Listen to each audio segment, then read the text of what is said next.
Hello, Tatiana Nikolaevna. Thank you so much for agreeing to meet with us today. What priorities can you underline for us promoting the teaching of the Ascended Masters in the United States in the near future? What should we pay attention to? What directions for development should we choose? What should we do first of all? And how do you see the work of seers in the United States in the future?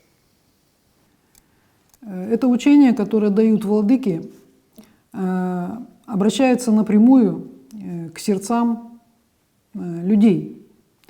Я записываю эти послания, но эти послания адресуются прежде всего к сердцу каждого человека, независимо от того, где он находится на земном шаре. И, соответственно, каждый человек должен получать указания или вдохновение, или понимание, то, что ему делать, изнутри себя. Таким образом работает это учение. Поэтому дать какие-то указания, это можно сделать, но если эти указания человек не получает изнутри себя, мне кажется, это неправильным.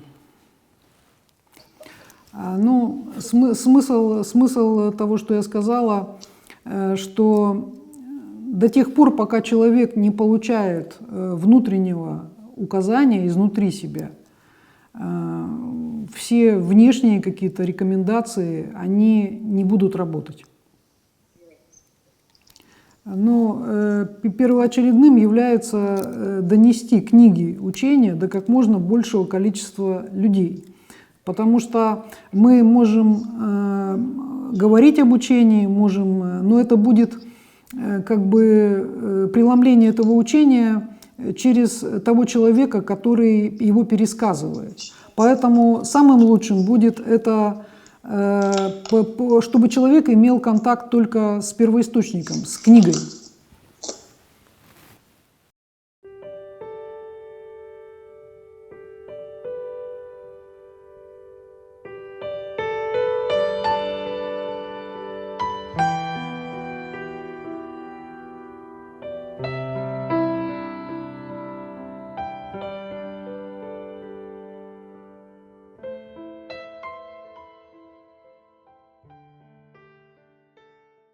Самым важным является регулярность практики, и также очень важным является время,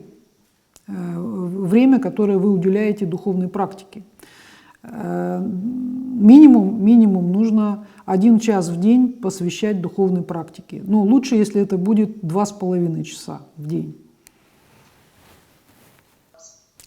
И поэтому самым главным является это регулярность, ежедневная практика, ежедневная минимум час. Вот это самое важное. И потом, через какое-то время, может быть, через несколько лет, может быть, через 10 лет, может быть, через 15 лет, вы почувствуете, что вся ваша жизнь постепенно посвящается только одному – Богу.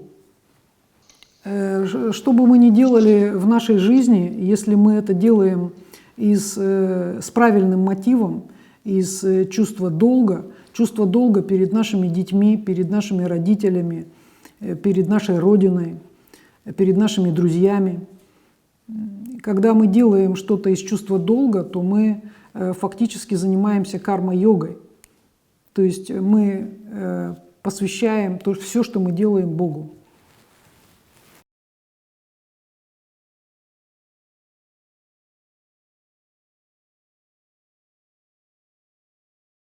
В пятницу 26 июня 2015 года Верховный суд легализовал однополые браки в США. Как мы должны понимать гомосексуализм и лесбиянство? Если человек при рождении не может определиться, мужчина он или женщина, что ему делать? Что делать нам? Многие из нас знают тех, кого называют геи. Это могут быть члены наших семей, и мы любим. Вот мой вопрос. Спасибо за вопрос. Thank you for the question. Мы все приходим в этот мир, потому что у каждого есть свои недостатки. И наша задача преодолеть эти недостатки, и для этого нам дается воплощение. У кого-то есть недостаток, как привязанность к алкоголю, у кого-то есть недостаток, как чувство зависти, которое он испытывает к кому-то. Кто-то постоянно обижается. У каждого свои недостатки. Мы не знаем, что является причиной, что человек как бы испытывает сексуальное влечение не к противоположному полу, а к своему полу. Может быть, это из-за того, что в прошлой жизни, например, человек был, ну, скажем, женщиной, а в этой жизни он мужчина, и он еще не может адаптироваться к новой социальной роли.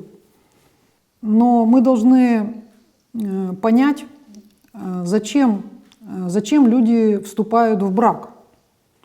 Мы должны ответить на этот вопрос.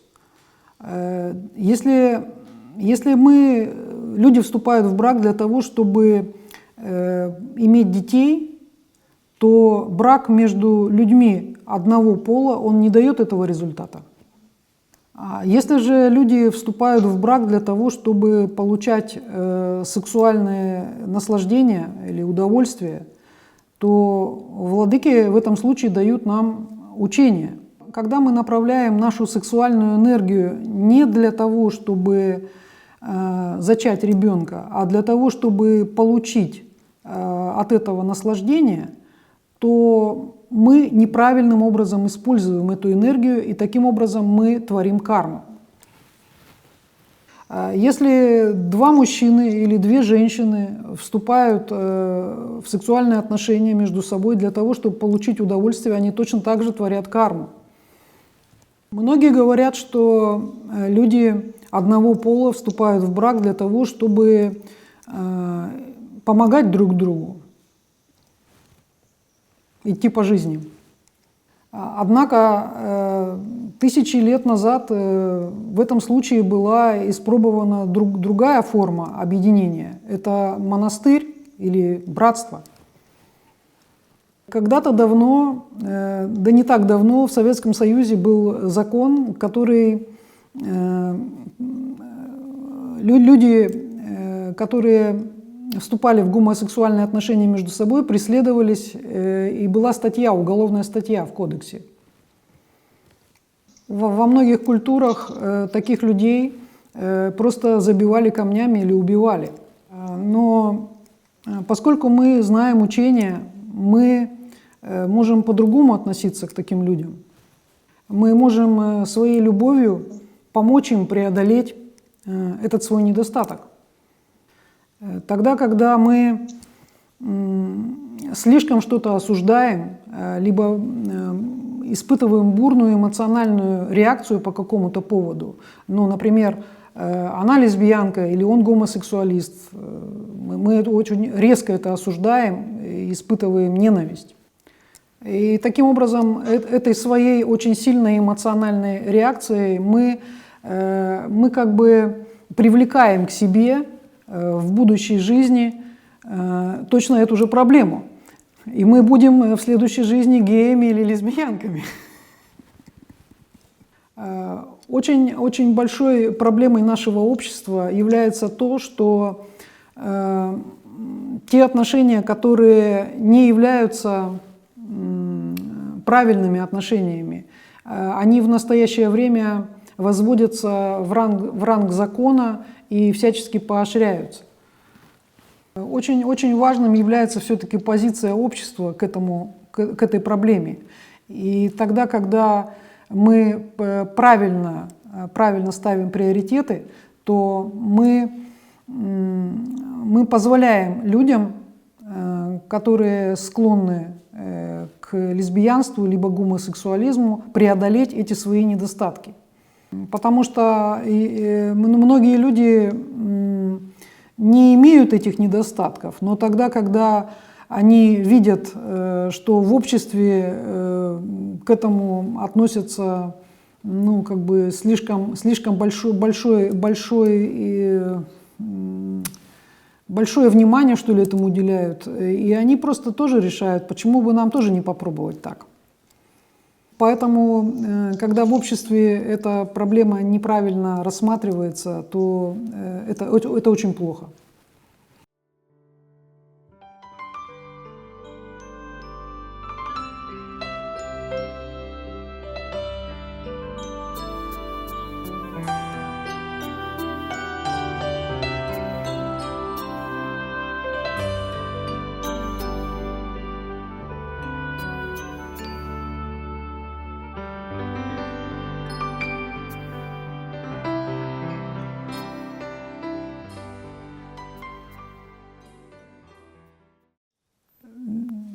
Многие из владык, которые дают послания, вообще не воплощались на планете Земля, поэтому мы не знаем, к какой религии они принадлежали на своих планетах, где они проходили эволюцию. Но из тех владык, которых мы знаем, мне приходит на ум пример владыки Мории. Владыка Мория в одном из своих воплощений воплощался Акбаром Великим. И он возглавлял государство, империя великих моголов, и основная религия в этом государстве была ислам. И мы можем также привести пример владыки Кутхуми. Мы знаем, что владыка Кутхуми воплощался Шахом Джаханом, и он также исповедовал ислам в этом своем воплощении. У владык нет никаких проблем.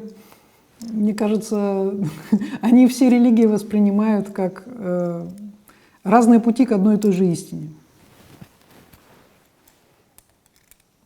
В диктовках написано, Татьяна Николаевна, что, получив просветление, люди будут стремиться выехать из больших городов ближе к природе. Но ведь, живя в уединенных местах, они будут иметь меньше возможностей встречаться с людьми, делиться опытом, пропагандировать учение владык. Как совместить эти два противоречивых фактора? Я очень сильно сомневаюсь, что, проживая в крупных городах, люди могут получить просветление. Очень сильно сомневаюсь в этом. Для того, чтобы заниматься истинными духовными практиками серьезно, для этого нужны совершенно другие условия, чем те условия, которые существуют в крупных городах. Нужны определенные традиции для того, чтобы как бы учение преподавалось так, как оно должно преподаваться, от учителя ученикам. В наших городах и во многих населенных пунктах недостаточно чисто, чтобы можно было серьезно медитировать. И для того, чтобы получить просветление, необходимо очень сильное уединение, ну, например, где-то в горах или в лесу, где-то вот в таких отдаленных местах. И должна быть определенная традиция в обществе. То есть те люди, которые медитируют, другие люди, их ученики, должны за ними ухаживать, носить еду, как-то опекать. И нет никакой проблемы, если учитель находится где-то высоко в горах, но есть ученик, который готов, и в соответствии с вибрациями этот ученик всегда встретиться со своим учителем. Мы знаем из истории недавний пример Лахири Махасаи. Лахири Махасаи жил в Индии, и он искал йогов. И однажды, когда он работал по прокладке дороги высоко в горах, он спросил у одного из рабочих, знает ли он по соседству где-то, есть ли здесь йог или йоги. И таким образом ему указали, где живет йог, и он встретился с Бабаджи. И Бабаджи сказал, что Лахири Махасаи давно-давно, еще в прошлых жизнях, был его учеником, И сейчас он должен был с ним обязательно встретиться, чтобы дать ему детали вот этого обучения крия-йоги. Поэтому не надо беспокоиться о том, что мы не получим то учение, которое мы должны получить. Все происходит автоматически, тогда, когда мы готовы.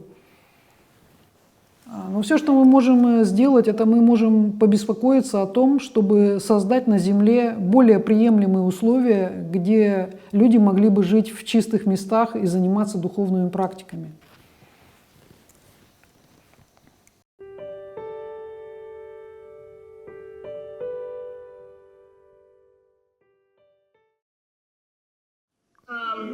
Татьяна, вы счастливы?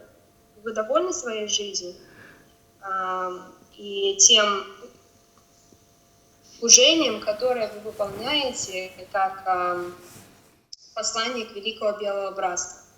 И как вы бы начали обучать чела, который хотел бы стать открытым для того, чтобы общаться с вознесенными владыками?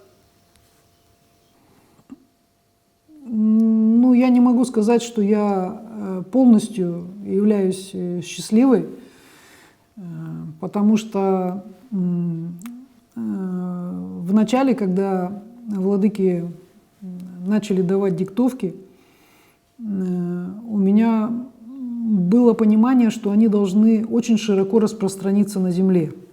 И прошло 10 лет, и диктовки недостаточно широко распространились. Поэтому не могу сказать, что я счастлива. Но вот Татьяна Мартыненко говорит, ты несчастна, потому что у тебя есть большая привязка к результату. А я ей отвечаю красивой легендой. Когда-то давно богиня Тара родилась из лотоса, который вырос на озере.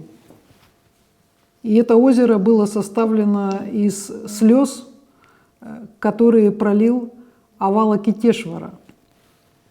Когда Авалокитешвара понял, что сколько бы он ни старался, он может спасти какое-то количество душ, но он не может спасти столько душ, сколько нуждаются в спасении. И после этого он стал плакать, и из его слез возникло озеро. А относительно второго вопроса, с чего бы вы начали обучать чела, который бы хотел открыться общению с вознесенными владыками? У меня всегда только один способ. Я прошу человека помочь мне. Я прошу человека помочь мне в распространении учения.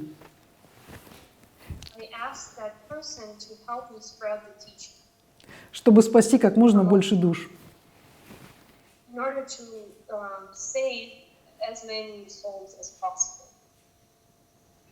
Некоторые люди начинают помогать, но потом очень быстро бросают.